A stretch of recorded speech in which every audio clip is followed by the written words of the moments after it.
Au-delà de la crise de gouvernance et de démocratie que vivent notre pays et son peuple, et malgré la bataille d'avant-gardistes des forces politiques de la résistance, appuyée des démarches des démocrates et institutions d'Afrique et du monde, la misère se lit sur tous les visages. La mendicité est désormais ambiante au Bénin. Des milliers de jeunes sont jetés à la rue sous la honteuse justification des réformes. D'autres le sont parce qu'ayant refusé de se soumettre à l'injustice d'État, et d'autres encore le sont parce que leur seule présence au poste gêne la frauduleuse construction de l'Empire Talon aux dépens de l'État.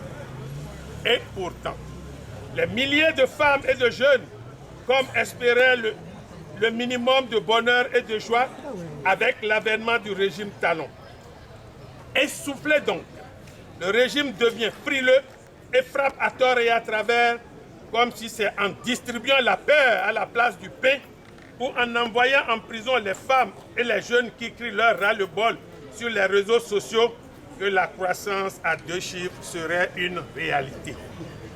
Pendant ce temps, un quidam s'empare de 4 milliards de nos francs et disparaît dans la nature comme si nous étions dans la caverne d'Ali Baba. Et, tenez-vous bien, la Cour de répression des infractions économiques et du terrorisme, la CRIET, s'est déclarée incompétente. Le présumé voleur se balade sous nos yeux sans être inquiété. C'est ça, la lutte contre la corruption et l'impunité sous la rupture. Les ménages sont en grande souffrance au moment où le clan Talon célèbre ses milliards accumulés.